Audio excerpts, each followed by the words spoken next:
fille étoile na ye ezaki utilisé eza utilisé déjà na ba âge wana ba zuye po ba étouffer étoile ba bomba image na ye yango attention na ko coucher na mutu nyonso. Très bien. Et ça na ba sœur rebelle lelo bazolanda biso ba fille na bango ya mariage et comment ba tantôt plutôt pourquoi abimana monsieur l'abbé abimana pasteur moko a utilisé étoile na ye presque belé o babimana ba musicien ba vie na bango pona likambo etali libala ezaka moi passe po babala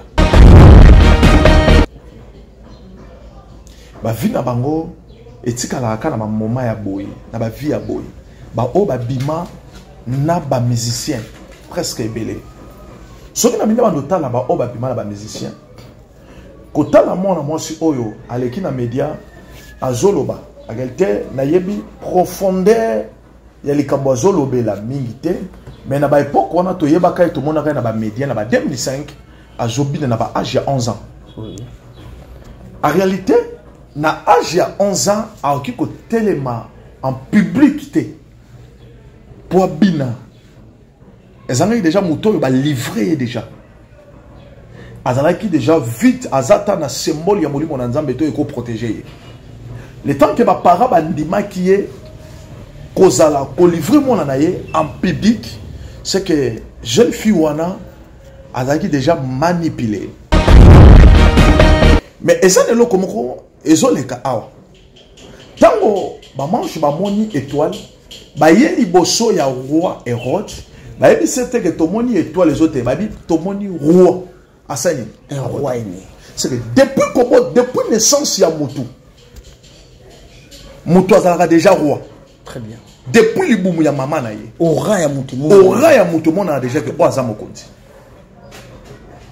siko eloko nini salaka po ezala étouffé eza batoyo ba comprendaka étoile yango eza interdit mosi a zemi atambola libumu polele pourtant ozo tambola na kata libumu ezalaka déjà na étoile ezo se manifester miso ya moto aza miso minei azota na libumu ke fi o ya na mwana mwasi mwana wana kozala mutu munene so étoile ezalaka étouffé wapi na ba milliers to kolelaka étoile ezalaka étouffé na entourage na ba camarades. Très bien. O remarqué mutazo kola na zo kola na ba combat bato bazo linga yete ba camarades bazo combattre ye ba problème par-ci par-là problème par-ci par-là ba pour ça na bango ezali étoile wana il faut ba mona kango ndete. Très bien. Eza ba solo ya bato ba utiliser eza ba bandi kolakisanga pourquoi ba mariage ebele eza na kati ya ba cachot et là comme si ce sont côté ba mariage ebele na kati ya ba cachot eza bolingo ya ba réseaux sociaux moto zo considérer na kati ya réseaux sociaux oyebi vi na yete ni nazo salate eza le côté ko expliquer on a deuxième épisode ndenge nini bolingo ya musika ya distance et ça là que moto aza pena bila kelima te zambe na bomoy.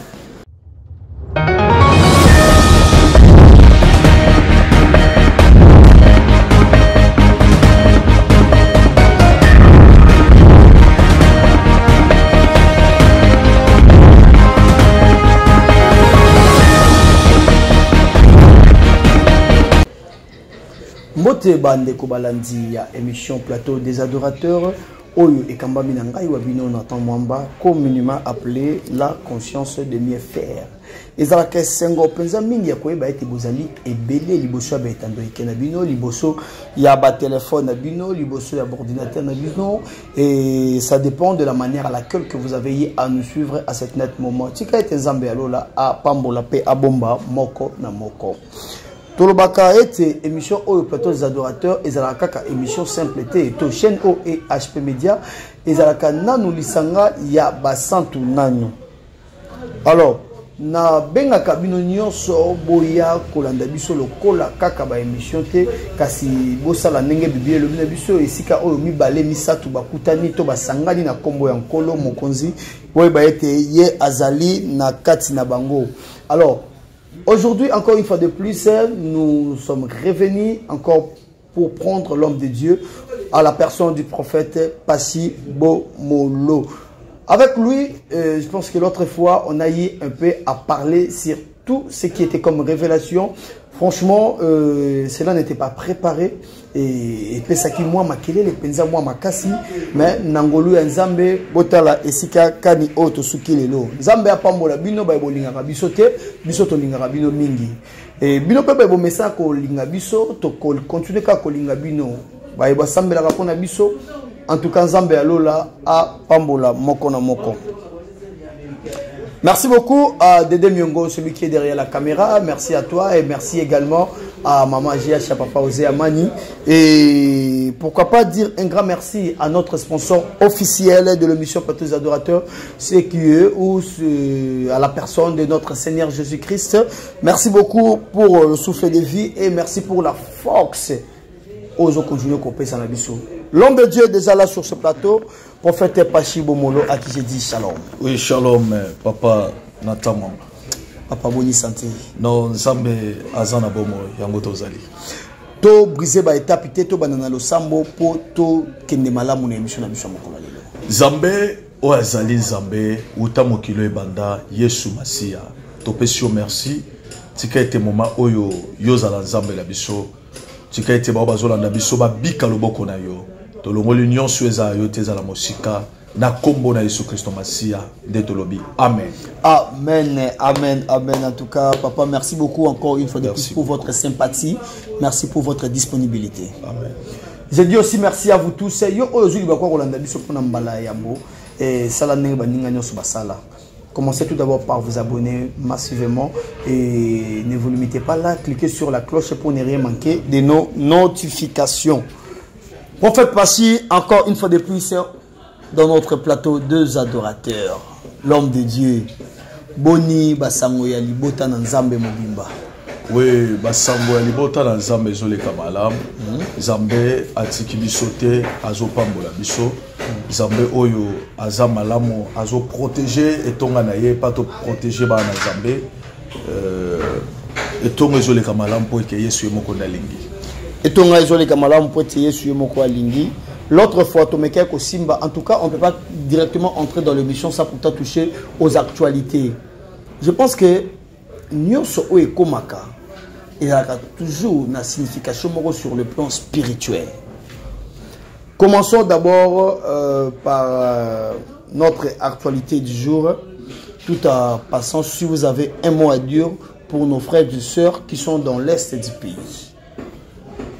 Nalobaka mingi depuis kala na ba mission nanga makambo ezo sa malelo eza ba biloko tolobi mingi pe tozo continuer toujours koloba nalobaka ngo na batu ete mboka na biso eza lokola bateau so na kati ya bateau eza na destination ezokende mais pombonge oyeningana c'est que zaka na Jonas azaka na kati oyo il faut ba bwaka ye na mai pour que bateau ça nini evanda kimia Congo est na Jonas au non tilelo ce qui bazo boka Jonas na kati maite c'est que Congo evanda ka kimia te ata bozo luka bosala nini na moment oyo nzamba bande ko ebisa biso alobaki na biso na se ya ba révélation soki tozo continuer kaka kotika Jonas to koma mois de juin te Goma et vous allez tomber na maboko ya ma M23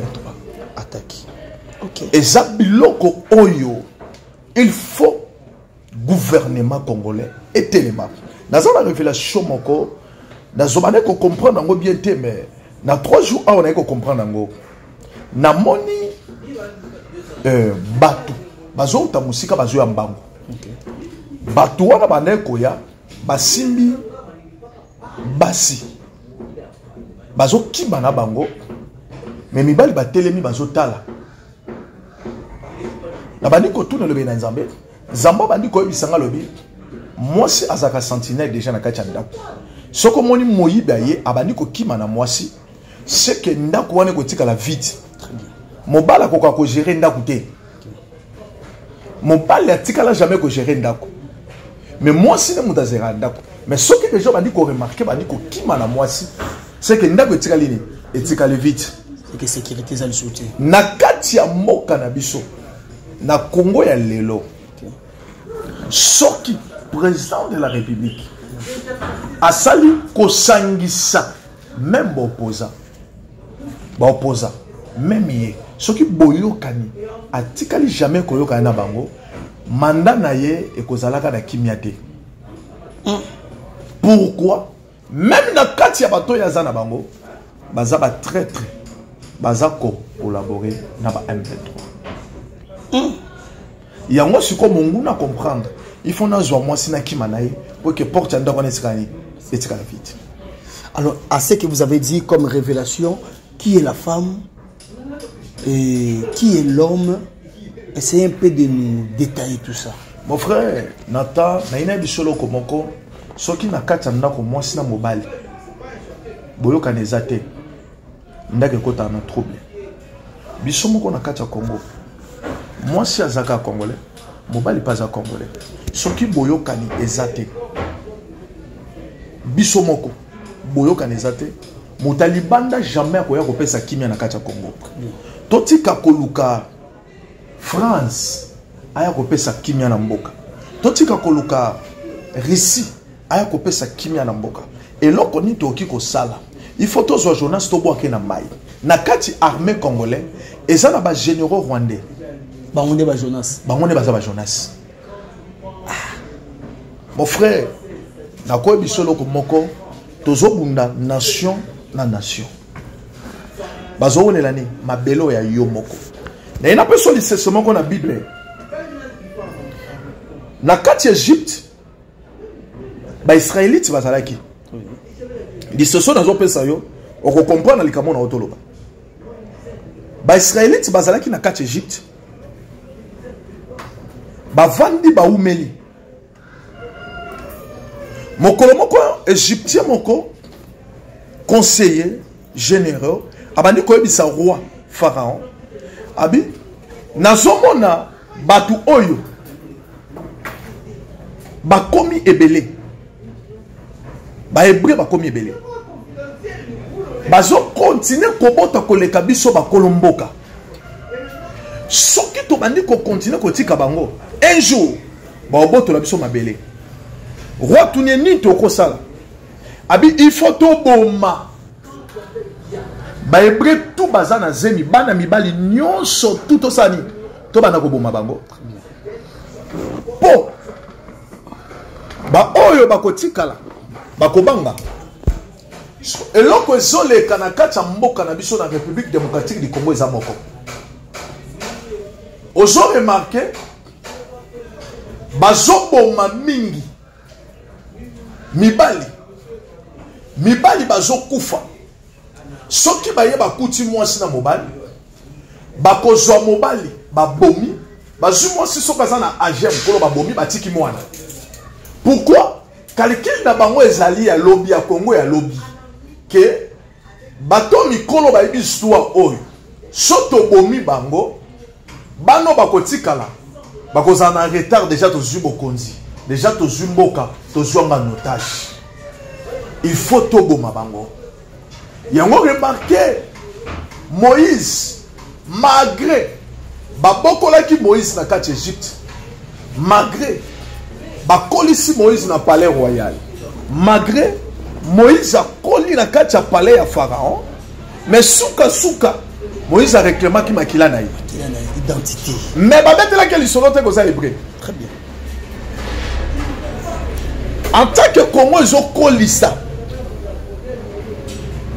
ba Rwandais a na mboka oyo bitumba ekosilaka te pourquoi na kati ya mboka na biso na ba est eza na ba Rwandais ba Tutsi bazobotaka bango na bango tozotala même baza na ba kati ya ba église na kati ya Congo lokola non bo libérer bango ba kene mboka na bango te bazobotaka banda na bango bako réclamera kaka pe Congo kotikala ka kozana kimia te il faut eloko wana ba libérer bango ba kende na mboka na bango ba kende ko réclamer bo jouer za na kati mboka na bango.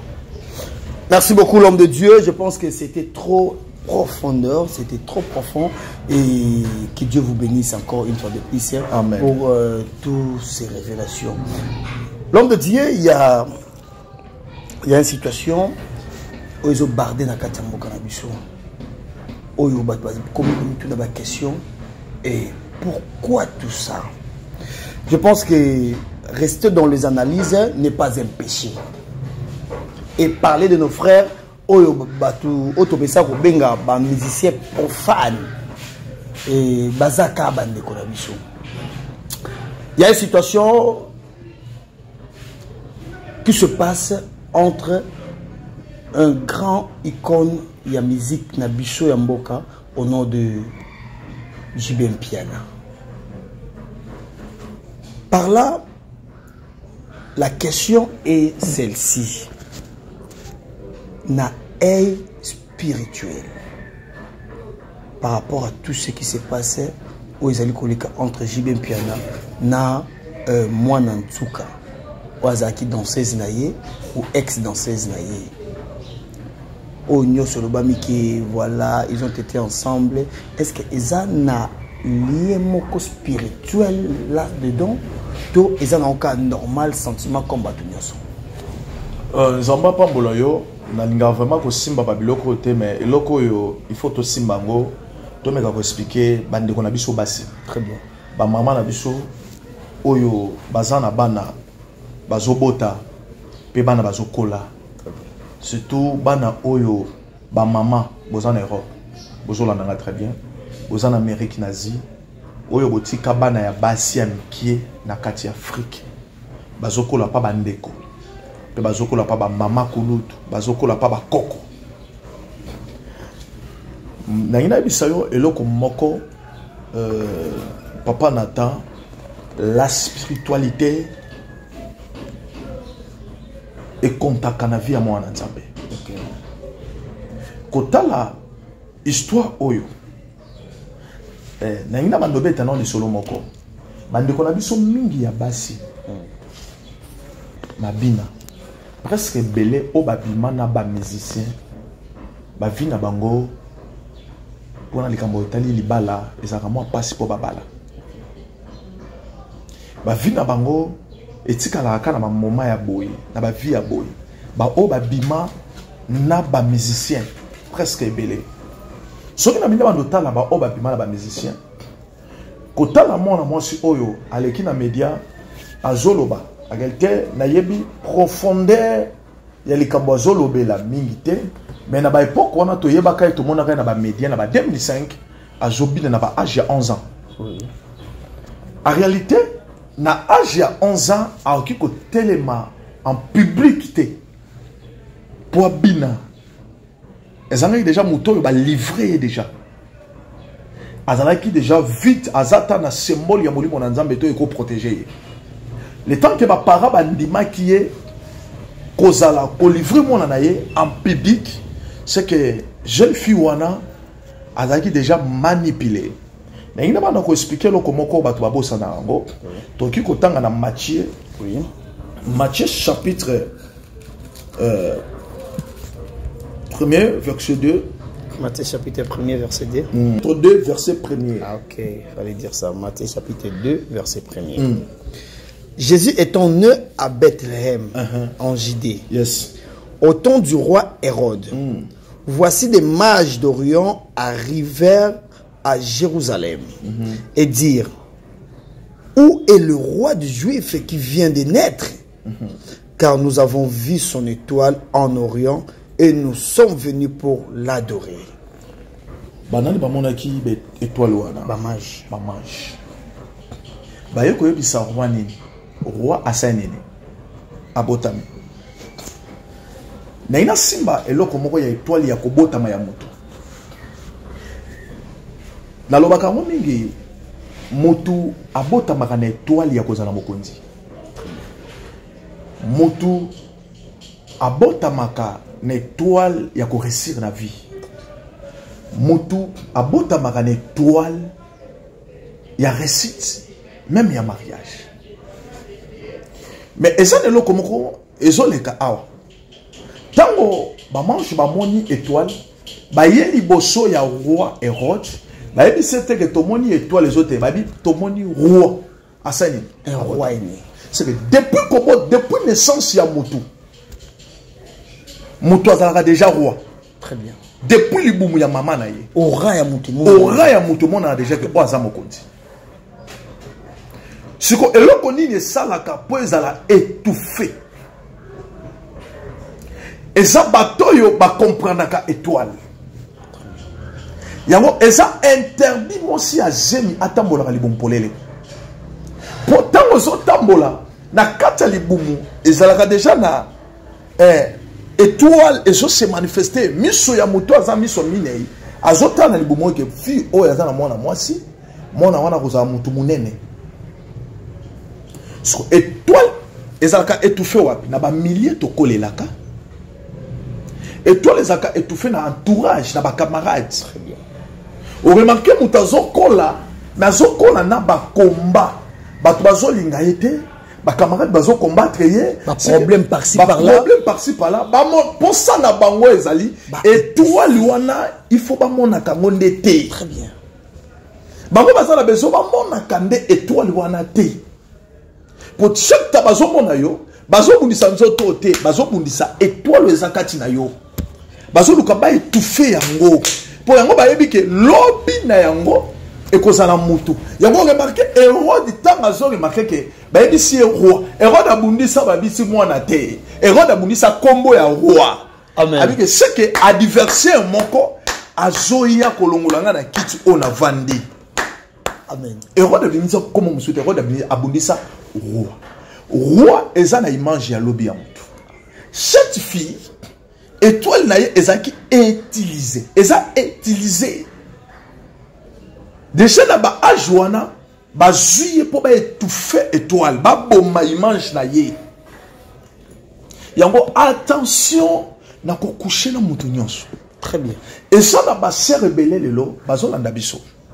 Ba fille na bango ya mariage et comment ba tantôt plutôt pourquoi abimana monsieur l'abbé abimana pasteur moko a utilisé étoile na ye akusha na nganga moko abimana ndeko na ye. C'est tout ça. Avant na ndako ya na abimana mwasi na mobala ya na ye. Et ça babiloko oyo ebomaka étoile ya mutu. Osala ba malédiction soko luki délivrance te. Loko la fille azolo ba ke na sana âge ya 15 ans. Mais na deuxième na âge ya 15 ans. Et ça déjà dans le monde spirituel, il y a remarqué que tu as sur la PCX, c'est que nous avons bimana mine. Et là, nous avons bimana mine, et ça a la place à ok, na yote. Mais ça, que j'aurais étoile n'a utilisé. C'est parti. La fille à fille, bazaki na posa yelo comme soute pas na ye. Bazalaki kaka na posa ya étoile. Lokola basu étoile o bazaki na ngo posa. Ba abandonné. Soki a l'outil de délivrance te. Alors telenga lokola ba dégolé monsieur de mon ba média. Ba comment ko telenga pourquoi? Bazwa ba étoile na bango. Ba utiliser yango. Nazo bisande comment si moko zolanda ngai. Tantôt likambo peut komela yo. Tantôt likambo peut zoyela yo et comment na vie na yo. Et là bongo ya activa rezani. Vous remarquez moi si na pourquoi le passé na ye abimaka na mutu moko azaka malamu te. Semence mutu na tikela eza semence akanda. Auto kuta na relation tout ya malamu. Eza le belé ba relation musu so baby sa yo moko pourquoi? Esprit wana. Et comme son esprit à colère. On répondra toujours mon bal sur la main.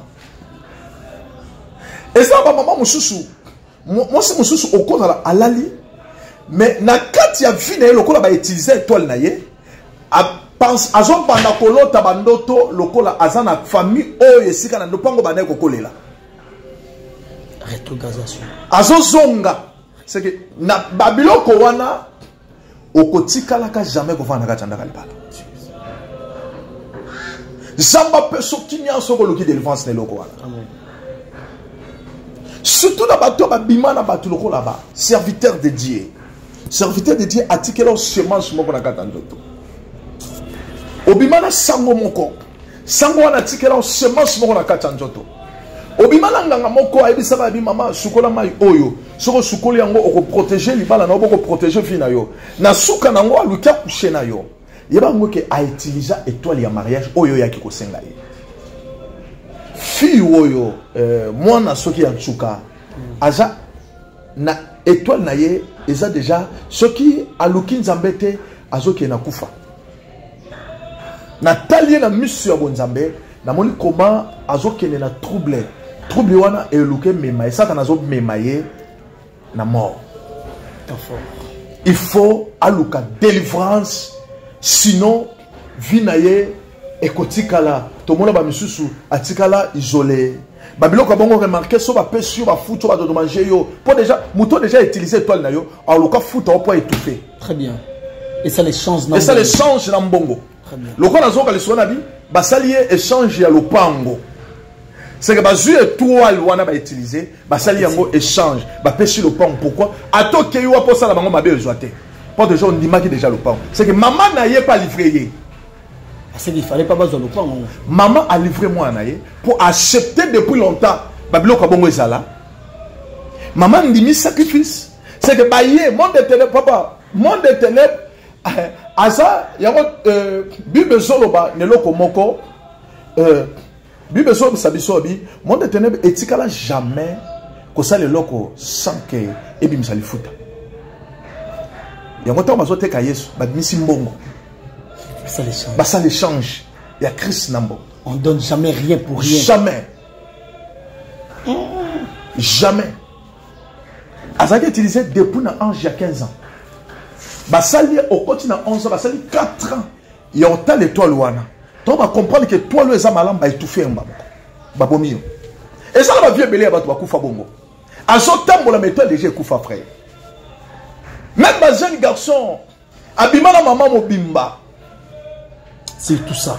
Obimi na maman moko bopo na mbongo mon frère. Oye, tu faut venir na yo. Lelo zo luka délivrance. Pour na mbongo. Oza na femme obima na mwasi. Ya papa na yo. Eze belé basala yango. Oza ki mwana muke ba utiliser yo. Maman moko mukola ba na ko zoya bandeko. Papa moko mukola ba na ko zoya zo bima na yo.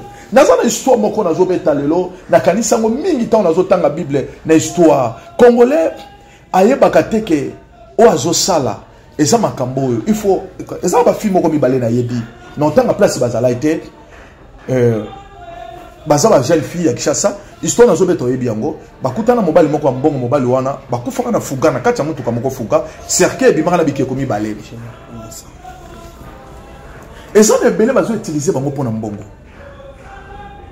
Ba fille belé le lobo zo vivre vie moko oyo yo moko lingi na bandi ko sambela zamba bandi ko talisanga ba vie ya bato bazolela lelo mabala osana posa libala abinga nzambe libalo nazo kokoko zwa mobali ya vie na ngate mama obebisa vie na yo dépasser na yo e ko kangelo pe ba porte lelo ya mariage zonga obimana nani on a utilisé étoile na yo.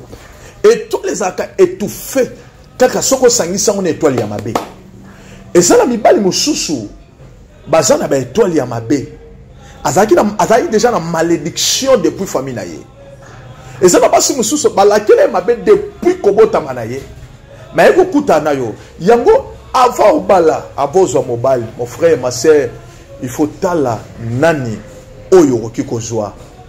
Nani oyo okoki kokotisa lokola mobali obota na ibana et belé basala berre grave abota na mutu moko ayebaka ta azaki na sorcellerie mais mutu na sorcellerie tout fa étoile na yo comment ressentir ba solo ya nzoto olali yo moko zo sentir étouffement ya solo ya nzoto ozo sentir solo ya nzoto ya vie na yo ozo bala soko lali ozo bimisa ba solo moko boye eza ba solo ya bato ba utiliser eza ba bandi kolakisanga pourquoi ba mariage belé za na kati ya ba cachot. Et là, comme si ce sont un mariage belé na kati ya bakasho.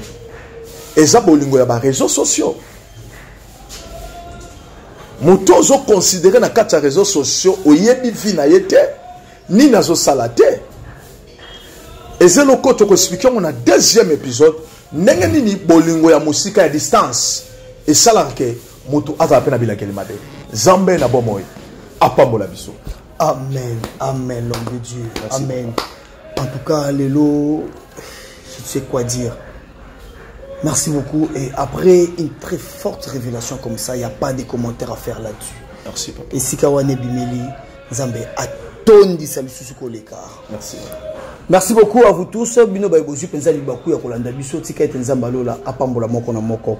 Alors, papa aussi, lui, Loko Moko, ma balle en distance, ma balle à réseaux sociaux, aussi, Babiloko Moko, ma réclamation, il est passé et rattrapé Moutou. En tout cas, Eza, c'est trop profond. Tout papa chéri, n'est pas qui na faute, tout Ezaki erreur au moana à Salaki, ou à Kokeko Salati. Na kopé sa faute na bango mi balé té mais na kopé sa faute na artiste na mama ya mwana. Très bien. Na moment wana mwana zaki na mwana muke bazo kumba ye. Yango tozo balika mo encadrement.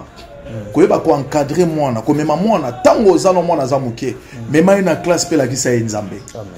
Mwana ayebi Nzambe ozo zala encadrer na makambo na Nzambe akozala mingi na ba esprit wana te. Yango te bike musika na Yesu eza pasi. Kozanga Yesu nde memi mwana oyo na ba erreur oyo grave. Pe place azala ki bonzambe pe zala kite.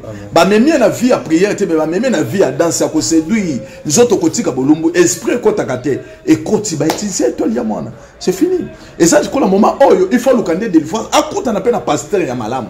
Na bisa batu mingi.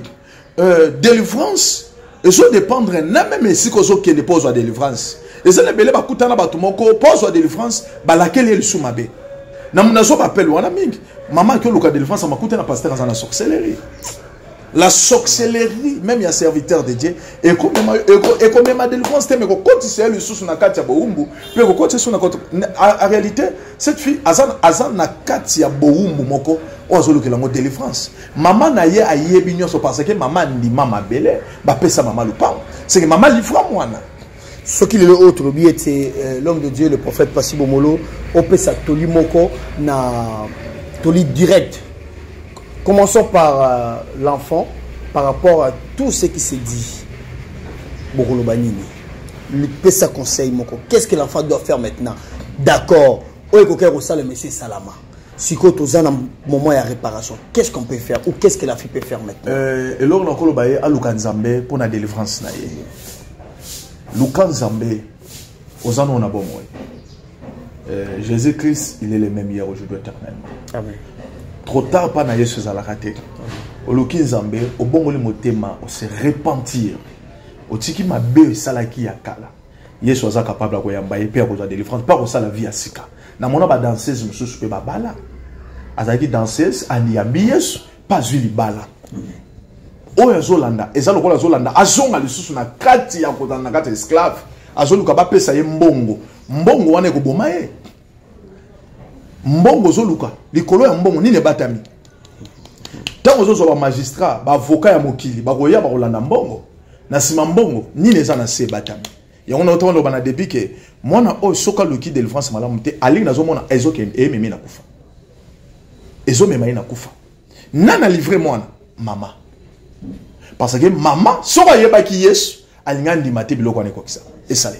Maman soka yebaki Yesu, alinga ndimate. Nazal sous la place ya artiste. Très bien. T'auras tout tombé là. Âge ya 2005, artiste déjà zaki déjà na bana basi. Très bien. Et ça la papa que mana mwana ye. Très bien. Est-ce que eloko wana ya koki kondima esale mana bana na ye? Pour azana bana basi na mona ka kitoko, o atam azaka na bango. Azwa fille wana lokola mwana malgré aboti na 20 ans aboti na 21 ans mais aza mwana aza mwana okiko bota na mwana na yo pe mwana okiko bota na mwana wana o étouffer mwana pe azangi place a okende eza mabe mingi eloko lingi basala yote kosala pe moningati c'est ça la yote kosala pe moningati yo oyo mesala kosala baninga mabe Keba, un jour ma béco zongelayo, car il est écrit l'homme récoltera ce qu'il a semé. omitungisa te est-ce que oyebi te ke eloko oyo esalama na nini na 2005 ekobima na nini na 2024 eza na eloko ebatama te surtout likambo etali ya mwasi na mobali tite ya moto suka ebima. Merci. Zamba Pambola Bino, déjà vers la fin de cette émission, il était là sur ce plateau, l'homme de Dieu, le prophète Pachi Bomolo, autrement dit Aigle, l'issue en colo. En tout cas, Zamba Pambola, papa. Merci. Et que dire de plus? On en a fini pour aujourd'hui. Merci à toi, Dédé Mengo Egede Kawele, celui qui était derrière la caméra. Et merci comme ça à Abel Mwamba, le millionnaire en culotte, celui qui séjourne déjà ici à Kinshasa. Et aussi à l'homme de Dieu, le pasteur Ange Mwamba. L'homme de Dieu, merci de la France, mais déjà ici à Kinshasa. Merci, je pense que les colis sont bel et bien arrivés. Et merci. Et j'en suis trop fier de vous, Maman Nelly. Je vous salue à passant de fou la France. Je dis merci à vous tous. Merci comme ça à HK Schengen. Moi c'est Nzambe, moi c'est Apembe. Merci beaucoup, merci pour la fortification. Et Yangone Mtesala, Makas Namiso. Todos de Labino, celui qui veut être en contact avec l'homme de Dieu, son numéro est affiché juste là, on a écrit invité. Son numéro est là, prophète Pachi Bomolo. Vous voulez avoir beaucoup plus de détails, parce que vous voyez que la télévision, ça le rappelle Zangonga. Vous voulez avoir beaucoup plus de détails à ce qui concerne cette affaire. Et vous voulez avoir beaucoup plus d'éclaircissements aux ans pour sa guide spirituel. Et l'homme de Dieu est là, son numéro est là, et tout serait vraiment dans la spiritualité. Merci déjà vers la fin de cette émission, l'homme de Dieu, votre mot de la fin par rapport à cette émission. Et qu'est-ce que les enfants de Dieu peuvent retenir de votre passage sur la grande chaîne Espérance? Zambé apambola et HP Media Mobimba. Ok. Zambé apambola bana Zambé bazota la bicho. Loko na okoba kisapana ba mweza li baluka Nzambe na bosolo. Amen. Tant etikali muke. Yesu Kristo azan Nzambe. Amen. À part Yesu tozana Nzambe mususu te na sena moyo. Amen. Yesu alataki nzoto ya bomoto ayaki pa kufia seku ya zana bomo amataki na gloire na ye azali soko beleli azana pona koyoka.